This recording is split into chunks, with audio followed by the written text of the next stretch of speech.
Bueno, continuamos entonces. ¿Alguien más preparó algo sobre gran formato hoy? ¿Nadie? Tema muy particular este, Adrián. ¿Cómo? Un tema muy particular. Sí, sí. Tengo, Adrián. Sí. ¿Me escuchás? Sí. Tengo algo sobre FADAF y Luján. Ajá. Unas publicidades. Qué Es bueno. muy parecido a lo que mostró recién Claro, claro. No sé si vos ibas a mostrar algo de eso. No. Yo solamente propuse la vez pasada hablar de Sinar, nada más. Ajá. Así que dale para adelante nomás. Pero es nada más que son 3. Comparto la Sí. pantalla para mostrar esas 3. Sí.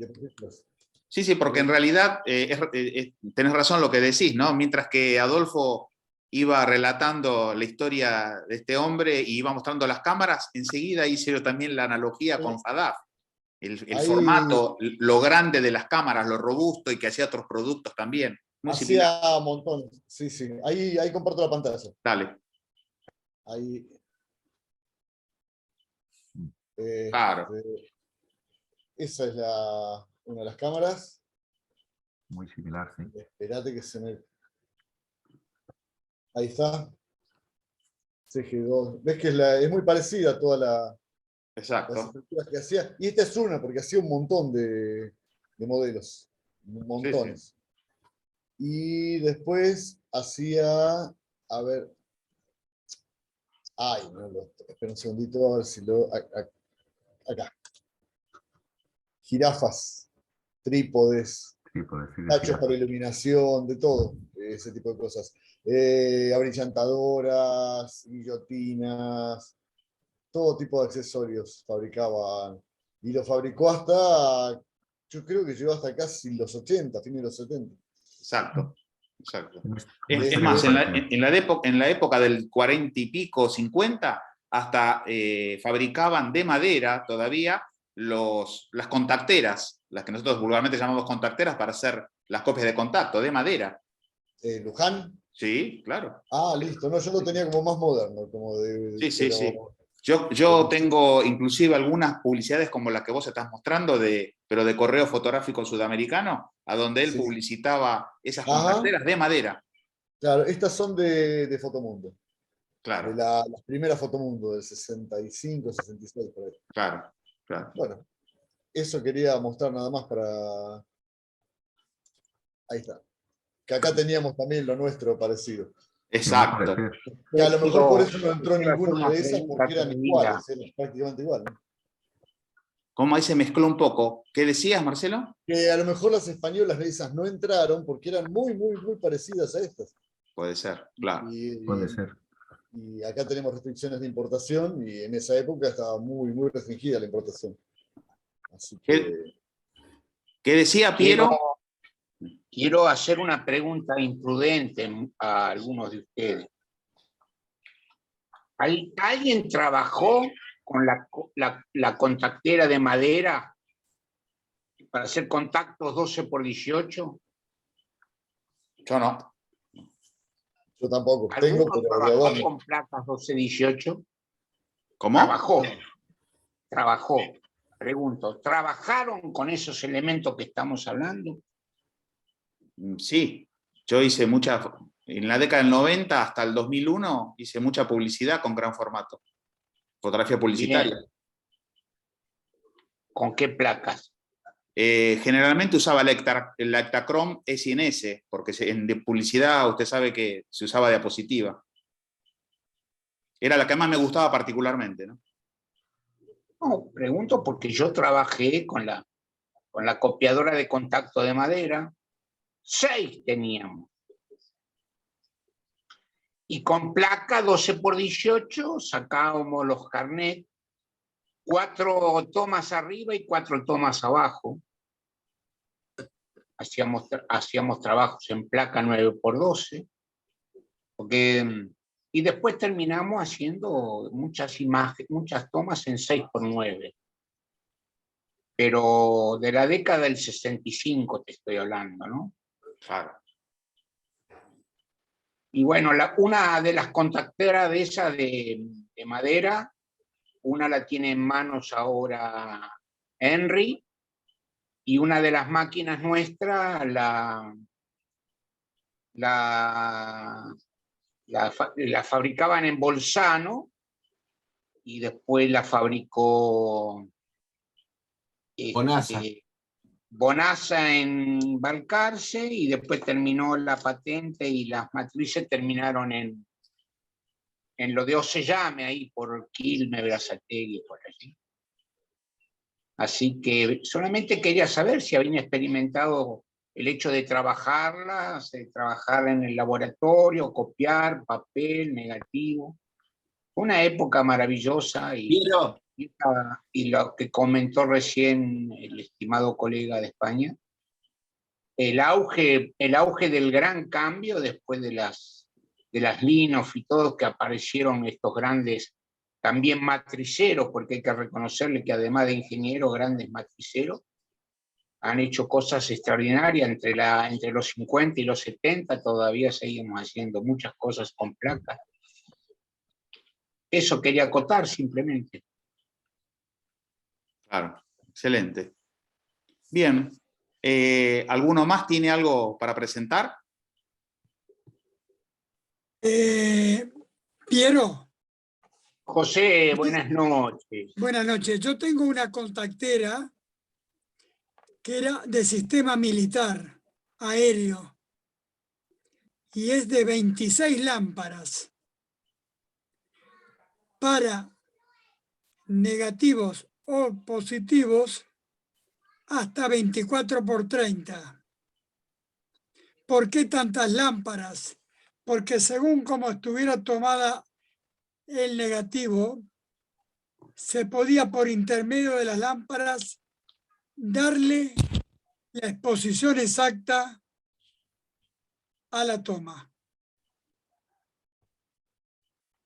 Conocí algo de eso, conocí.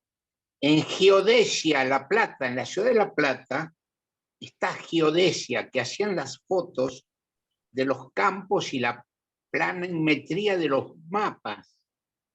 Qué genial que usted la tenga. Yo las conocí, pero nunca las tuve porque lógicamente es un aparato muy especial. Qué lindo, José, lo que me cuenta. Tiene unas lámparas, son unas lámparas muy raras que en la parte de arriba de la lámpara tiene como si fuera, digamos, un kipá, o sea, un sombrerito.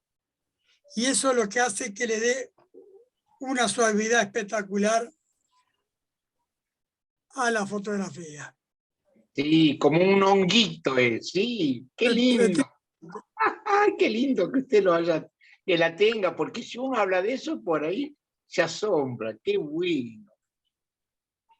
Adrián la conoce, Adrián la ha visto por Sí, foto. muy bonita, muy linda. Disculpen, Sí. ¿Quién es que habló? disculpen, ¿se me tilda a mí o se tilda al que habla? No, o sea, por lo menos yo escucho normal. A ver, sí. Ah, no, hace 5 segundos. Yo trabajo con contactera, Piero. Ajá. Tengo una contactera casera que me regaló Norma, una amiga de Tres Arroyos que tiene 70 años y era de su padre cuando ella era chiquita. Y con ella hago los positivos cuando trabajo con la minutera de 9×2,5. Después tengo su contactera y tengo una contactera militar como la que cuenta José, 30 y pico lámparas, ¿no, José? Usted me había preguntado la otra vez, ¿se acuerda? Sí.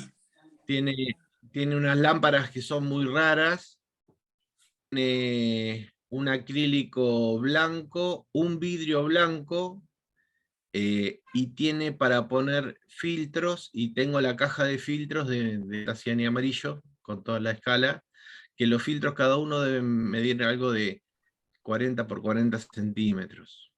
Para suavizar. Qué lindo. Sí, para el contraste. Sí, sí. Y Qué tiene bueno. timer. Un día la voy a mostrar. Un día la voy a Bueno. mostrar porque es un bicho bastante raro y es, no quiero mentir, es Car 6, creo. quiere decir que la más sencilla que tenés es la de madera de Luján. Adrián, y usted Sí. tiene la contactera, si yo no me equivoco, que es de industria argentina. Por supuesto, usted me la consiguió, una Nebro, intacta, Ginebra. Yo intacta. tengo una Colux Mirá, y sí. nueva. Sí, sí, nuevita, sí. está impecable. Bueno, yo una anécdota. Sí. Yo tengo también un par de contacteras y en el año 86 pensamos en armar la carrera de fotografía en la Escuela de Artes Visuales Malarro, acá en Mar del Plata. Y la contactera sirvió muy bien al propósito porque la escuela tiene un curso inicial básico para todo el mundo que era el nivel inicial muy parecido al primer nivel o copiado del primer nivel de la Bauhaus, que es lo llamado formación básica, y el tema era enseñarle fotografía. Entonces, yo diseñé una cajita 9x12 para hacer fotos se llamó La Taperita, porque cerca de casa pasa el arroyo La Taperita, una cámara estenopeica, un sistema de sobres, y todos los estudiantes ese primer año, 150 promedio, hicieron fotografías y yo las copiaba con la contactera. Una luz, un cuarto oscuro improvisado en la escuela y después revelado. Y bueno, fue un éxito porque hubo una tremenda demanda para hacer una carrera de fotografía que no existía, y en el año 87 se empieza la carrera de fotografía en la escuela. Así que así sirvió la contactera.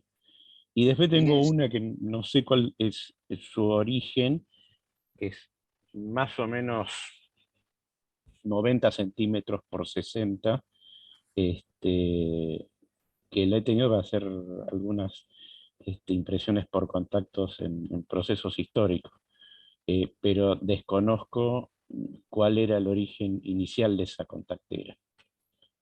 Y respecto a las cámaras de gran formato, muy parecida a la cámara que mostró Adolfo hace un rato, yo he tenido la Bonasa con un pie también impresionantemente pesado, que lo tuvo durante muchos años un fotógrafo de cámara de plata, me ayuda, me pido a ver si de verdad. Balsan Giacomo. Giacomo, bueno, yo la tuve, una cámara 13x18, tremendamente pesada, que, bueno, no sé dónde estará ahora. En algún momento pasó a otro docente de la Escuela de Arte. Y de FADAF he tenido los equipos de iluminación excelentemente realizados, con los caños cromados, muy parecido a esta línea que mostró Adolfo. Es muy probable que uno u otro haya visto alguna, sospecho, alguna cuestión, porque los sistemas y demás hacían que tenía cierta semejanza. Bueno, eso. Bien, bien. Bueno, antes de seguir, veo que han aparecido, gracias a la suerte, volvieron. Mario, bienvenido nuevamente. Bueno, obviamente también acaba de dar tanto tiempo. hace tanto tiempo. Y Claudio, obviamente, que también fue uno de los pioneros en este grupo, cuando éramos 5 o 6, en plena pandemia, cuando empezamos, también estuvo Claudio, felizmente volvió al ruedo. También saludar a Alejandro, que cuando empezamos se incorporó, así que genial. Gracias por estar. Así que bueno, si quieren, ¿alguien más tiene algo para presentar? ¿No? Bueno, si quieren, arranco con lo de Sinar, ¿qué les parece? ¿Sí? Bien. Perfecto. Yo les pido un favor a ustedes, porque capaz que yo me olvido, y que me avise un par de minutos antes que se corte, para que no se corte abruptamente y no quede hablando solo, porque no me voy a dar cuenta. Si me avisan, ¿sí? Genial, voy a compartir pantalla. ¿A qué hora se corta? Y mira, ahora no me acuerdo, son 40 minutos, pero no me acuerdo ahora justo cuando nos conectamos por segunda vez, no sé cuánto va. Pero creo que arriba aparece, ¿eh? Por lo menos a mí me aparece, no sé si a ustedes. ¿No aparece a ustedes? Ah, bueno, espero si se corte porque... ¿Sí? Ah. Sí, aparece. Bueno, genial. ¿Se ve? Perfecto. Perfectamente. Bueno, yo lo que quiero aclarar a raíz de lo que había propuesto yo en la reunión del mes pasado, es que lo que yo proponía es hablar específicamente de una marca que es esta, que es una marca suiza, y específicamente de este tipo de cámaras, porque todos conocemos que en gran formato hay infinidad de formatos, de modelos, de distintas épocas, de madera, pero estas son las denominadas cámaras de gran formato técnicas, que generalmente nacieron, todas las fábricas de cámaras de gran formato técnicas nacieron allá por la década del 40, arrancaron, ¿sí? Y se las llama técnicas porque fueron orientadas para pura y exclusivamente el fotógrafo de estudio, ¿sí? Es una tecnología muy precisa y que hoy por hoy inclusive ya en las cámaras de gran formato que se fabrican, sus basculamientos, descentramientos son perfectos al milímetro, ¿sí? Los grados de basculamiento son precisos al milímetro. Por eso quería aclarar que voy a hablar solamente de esta marca, por el simple hecho de que también fue la que siempre usé y con la cual me eduqué también con gran formato, porque tuve la suerte de primero estudiar con Esteban Marco, desgraciadamente ya desaparecido, que fue el único, creo, alguno quizás me lo puede asegurar o rectificar, pero creo que fue el único argentino que sobrevivió a los 6 años rigurosos de la Universidad de Sinar y logró ser máster Sinar, el único argentino que lo logró. Y después tuve la suerte de poder hacer uno de los workshops de Sinar de 3 días con los fotógrafos, con los maestros varios maestros de la Universidad de Sinar. Así que bueno, por eso hablo y me encanta mucho esta marca, ¿no? Y además quiero hablar de esta marca porque van a ver que en el desarrollo de lo que preparé, van a ver que esta marca ha sido pionera en un montón de cosas que tienen que ver con la tecnología y con el mejoramiento del manejo de una cámara de gran formato por el fotógrafo, ¿no?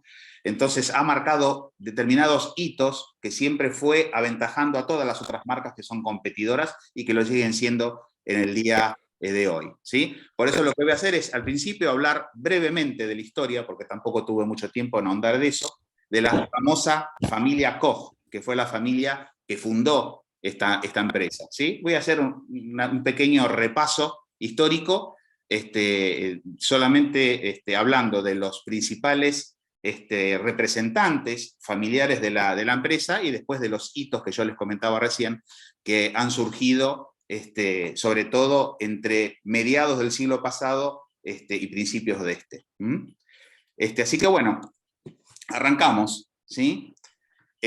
Bueno, en 1879 este señor, Carl August Koch, ¿sí? Era fotógrafo, abrió su propio estudio fotográfico.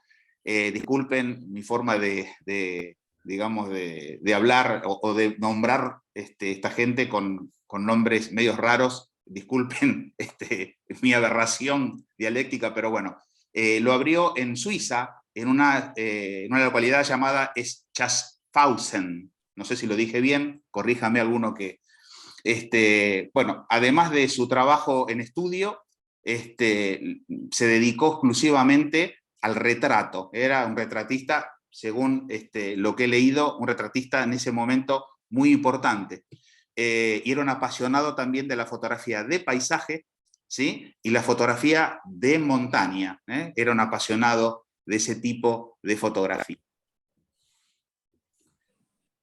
Pero ya en 1911, Hans Carl Koch, se hizo cargo del negocio familiar, del negocio fotográfico. Su trabajo también favorito era la fotografía de retrato, pero su campo en la actividad se expandió también en la fotografía de arquitectura y en la fotografía industrial. Y siempre fue, dentro de la familia Koch, fue considerado un adelantado, ¿sí? Siempre era un tipo que miraba al futuro, y además del trabajo en estudio, él ahondó mucho en la cuestión del comercio fotográfico, es decir, a nivel comercial fotográfico. En realidad, en el año 1947, Karl Hans Koch fue el inventor de la cámara Sinar, fue en realidad el que la inventó, ¿sí? Este hombre también tenía una licenciatura en fotografía, ¿sí? Y él se dio cuenta en ese momento, por eso se inclinó en tratar de fabricar una cámara de gran formato, porque todo lo que él veía o las cámaras que iba manejando en aquel momento no le satisfacían, las veía un tanto imperfectas o incompletas a nivel estructural, ¿sí? Entonces él lo que hizo es tratar de modificar eso y a través de la empresa familiar pasar a lo que era meramente toma fotográfica y comercializar la fotografía en sí, pasar a lo que era a nivel industrial, empezar a fabricar cámaras de gran formato que fueran diferentes y que tuvieran una tecnología un poco más avanzada a las que él había manejado hasta ese momento. Justamente un año después, ahí, justamente, y con su experiencia, basado en la experiencia de muchos años, como un tipo considerado un genio creativo, este hombre, desarrolló esta cámara, ¿sí? Que la llamó una cámara de visión universal. Y después vamos a saber por qué la denominó de esa manera. La cámara tuvo que adaptarse rápidamente, justamente este tipo de estructura tuvo que adaptarse rápidamente a las necesidades del fotógrafo de ese momento, y eso es lo que él buscaba. Justamente por eso, justamente en el año anterior, en el año 1947, es que él solicitó la patente, y a partir del año 1948, con este modelo, sale al ruedo, digamos, industrial o comercial, con la marca Sinar, ¿sí? Esto, aclaro, y esto se va a entender más adelante, es la única cámara que Sinar fabricó con este nombre, ¿sí? Con esta estructura que ustedes ven, que yo después la voy a nombrar nuevamente, se llama estructura con soportes en forma de U, ¿sí? Y yo voy a explicar después técnicamente por qué se la denomina de esa manera. Bueno, 20 años después, en el año 1968, ¿sí? Su hijo, que se llamaba igual pero al revés, Hans Karl Koch, se une a la empresa familiar, ¿sí? Y entonces de esta manera ya Sinar se convirtió en una empresa de accionistas totalmente en familiares, ¿sí? Pero al mismo tiempo comenzó la producción en la nueva planta, que vamos a ver ahora, ¿sí? Al otro lado del río Rin. Esta era la empresa, ¿sí? Donde realmente empezó Sinar a pisar fuerte en el mercado, ¿sí? Después, en el año 1970, ahí saca la cámara que los hizo, desde ese momento hasta el día de hoy, la cámara líder en el mercado, por todo lo que yo después voy a enumerar cuando hablemos de la parte técnica, ¿sí? Pero bueno, uno de los primeros hitos que Sinar incursiona, ¿sí? en la tecnología y expone al mundo, que imagínense, esto fue en el año 1978, Sinar, pionera en el mercado tecnológico, lo que hace es fabricar este obturador, ¿sí? Que fue el primer obturador manejado con microprocesadores y que a su vez en la parte de arriba, ven que dice digital, tenía, ¿sí? Un dispositivo de medición de la luz, es decir, tenía un fotómetro que podía, y era el primero que se había fabricado en el mundo, que podía medir la luz en el plano de la película, ¿sí? En el plano focal. Ustedes saben que las cámaras de gran formato no tienen fotómetro incorporado, por lo tanto, esto revolucionó el manejo de la cámara de gran formato, porque de esta manera el fotógrafo controlaba toda la disminución de luz por la extensión de los fuelles, ¿sí? Esto, imagínense, vuelvo a repetir, ¿no? 1978. CINAR ya produce el primer hito en la historia tecnológica del gran formato. ¿Alguien tiene el micrófono abierto? Sí. Bien, si bien esto fue más adelante, yo después voy a retomar cuando hablemos de los modelos. CINAR, como dije hace un rato, revoluciona el mercado de la cámara de gran formato en el año 1970 y 72, sacando la primera cámara que produjo un mejoramiento en el manejo y en la resolución de los planos de nitidez, ¿sí? Al hacer los basculamientos y descentramientos. Pero en el año 1984 presentan Fotoquina este modelo ya remozado, ¿sí? Denominado por CINAR, CINAR P2. ¿Sí? La diferencia, después la vamos a ver, es casi toda la modificación que hay del modelo original presentado en el año 1972, es más cosmético que mecánico, ¿no? Pero bueno, este es otro de los hitos de la marca CINAR. 10 años después, también pionero en la tecnología, CINAR presenta la primer cámara digital profesional en color, ¿sí? Del mundo. Fue la primera fábrica que creó una cámara para poder admitir un respaldo de captura digital, ¿sí? Que tenía, en aquel momento era fabuloso, tenía una captura de 4 megapíxeles y con un sensor de 3 por 3 milímetros, 30 por 30 milímetros, perdón, 3 por 3 centímetros. Fíjense la imagen, ¿no? La cámara, obviamente, tenía un respaldo digital y del respaldo salía una fibra óptica que iba conectada a su vez a una placa de video que por esa época, ya hoy ya no pasa esto, pero por esa época y por casi una década, solamente podían trabajarse a través de una computadora Macintosh, porque hasta ese momento toda la tecnología Microsoft o toda la tecnología de PC no soportaba la calidad o tamaño de información o de peso de toma digital que sí podía manejar los sistemas operativos de Mac. Eso, insisto, duró casi unos 10 años. Pero no quiero, como esto ya es digital, no quiero meterme mucho en esto para que nadie se enoje. Pero bueno, en realidad, a nivel técnico, ¿sí? Esta cámara era, como dije, asistida por una computadora Macintosh y el respaldo digital, CINAR en ese momento, en el año 94, hizo un convenio con una de las primeras fábricas de sensores israelita llamada Leaf, ¿sí? Y Leaf durante mucho tiempo, a través de ese convenio que tenía con CINAR, le fabricaba los sensores para los respaldos digitales a CINAR. Este particularmente que vemos acá fue el primero, fue el modelo Leaf DCB1, pero denominado en aquel momento de captura tipo escáner. ¿Por qué?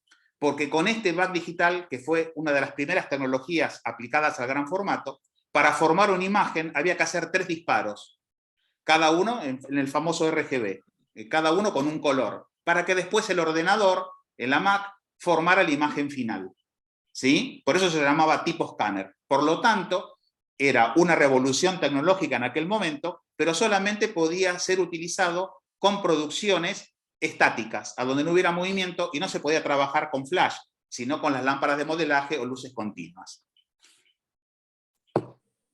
Y el último de los hitos más destacados que produjo CINAR fue en el año 1998, ¿sí? Que justamente no solo estaba cumpliendo 50 años de vida, sino que lanza su primer respaldo digital, pero propio. Ya se desvincula de Leaf y saca su primera camada de respaldos digitales para no solo formato grande, sino para equipar las cámaras analógicas de formato medio. Y sacó los famosos modelos CINARVAC. En este caso, en el año 98, sacó el CINARVAC 22, que estaba preparado para ese momento de la tecnología con las más altas exigencias de calidad. Me salió el cartelito, ¿cuánto falta? Avísenme, por favor. Falta, ¿no? 7 minutos. Bien, acá lo vemos al respaldo, ¿sí? Ahí lo tenemos. Eran respaldos que no tenían capacidad de captura como los respaldos actuales. ¿Qué quiere decir esto? Que estos respaldos, como vimos en la primera imagen del Leaf, hecho para la primera cámara digital que creó CINAR, tiene que estar conectado a una computadora para que desde el respaldo la foto vaya por la fibra óptica a la computadora. Hoy los respaldos actuales digitales tienen autonomía, es decir, o están conectados a un disco rígido externo pequeño, o directamente los captura y los almacena en las tarjetas de memoria que se les puede insertar en su parte inferior. Pero los primeros modelos de Cinar, ¿sí?, propios, con sensores propios, no tenían capacidad de captura, ¿sí? Tenían que estar conectados a una computadora.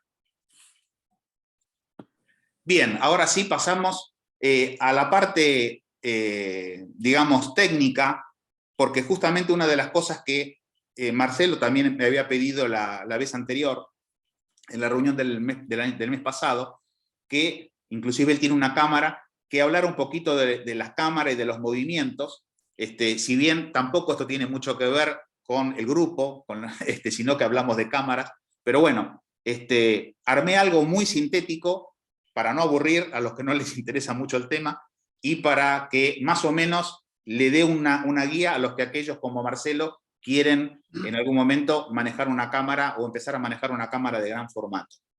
Y lo primero que justamente uno tiene que conocer en este tipo de cámaras técnicas, que como dije al principio, en su manejo son muy precisas, ¿sí?, a nivel de al milímetro, tenemos que saber qué tipos de soportes pueden utilizar las distintas fábricas, ¿sí? Porque el soporte tiene relación directa con el movimiento. ¿Qué quiere decir? Que en base a la estructura que tenga la cámara, el movimiento de basculamiento puede lograrse con mayor o menor dificultad, ¿sí? Y tiene mucho que ver, insisto, el tipo de soporte de montante que tenga la cámara.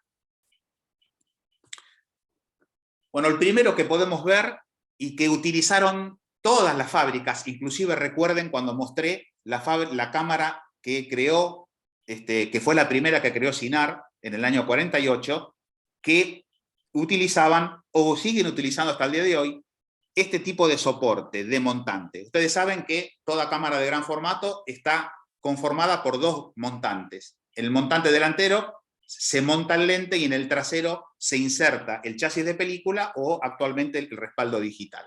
Esos dos montantes en este tipo de estructura de cámara están soportados o sostenidos por dos barrales laterales y un soporte de base que forman la letra U, por eso comúnmente o vulgarmente se los llama de esa manera, ¿sí? Ahora bien, yendo directamente a los movimientos de cámara, vamos a enumerar cuáles son los inconvenientes que trae al hacer los movimientos este tipo de estructuras de cámara. Ustedes verán acá, en este gráfico, que hay una línea punteada vertical y dos líneas punteadas horizontales, que están determinando o graficando los basculamientos o los ejes de rotación horizontales o verticales que tienen este tipo de estructuras. Por lo tanto, estamos comprobando a través de este gráfico que las cámaras con estructura con soporte en forma de U, los ejes de rotación pasan por el centro de la pantalla, sea el eje de rotación horizontal o vertical. ¿Cuáles son los problemas, si lo podríamos llamar de esta manera, que acarrean este tipo de cámaras al momento de manejarlas? Cuando uno hace una toma o está trabajando con una cámara con movimientos, no una cámara rígida como lo son las reflex o las de formato medio, ¿sí? Cuando uno está trabajando con cámaras con movimiento, generalmente, no siempre, pero generalmente lo que hace es, con el foco grueso o denominado macrométrico, enfocar el elemento más cercano a la óptica, con el foco grueso, para luego enfocar el punto más cercano con el movimiento de basculamiento, sea el que nos convenga, horizontal o vertical. ¿Qué pasa cuando estoy trabajando con una cámara de este tipo de estructura? Cuando termino de enfocar el elemento más lejano al lente con el foco grueso y paso a hacer el basculamiento horizontal o vertical con justamente el cuerpo del montante, enfoco el segundo punto y se desenfoca el primero. Entonces esto, seguramente no me va a dejar mentir Adolfo, los españoles o los fotógrafos que frecuentan o son del ambiente del gran formato, lo llaman enfocar a ojo o al tanteo. ¿Por qué se lo llama de esa manera? porque nunca ninguno de los dos planos va a tener un foco preciso, ¿sí? Justamente porque el eje de rotación pasa por el centro y el punto crítico de foco está en el centro, no en los extremos, verticales u horizontales. Entonces, se enfoca más o menos en un 60-70% el punto más lejano y después con el movimiento más o menos el punto más cercano. Entonces después se logra terminar el foco de toda la imagen con el diafragmado. Pero ¿cuál es el problema que acarrea esto?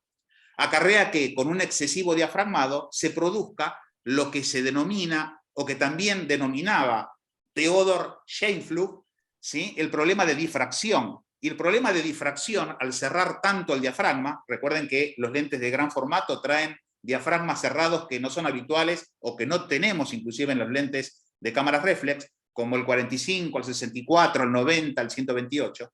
Cuando se utiliza excesivamente un diafragma tan cerrado y después esa foto sometida a ese diafragma es ampliada en un tamaño de ampliación que supera el metro cuadrado, que justamente las cámaras de gran formato, inclusive a nivel publicitario, se utilizan para eso, ¿sí?, ahí pierde levemente la definición de borde de los objetos.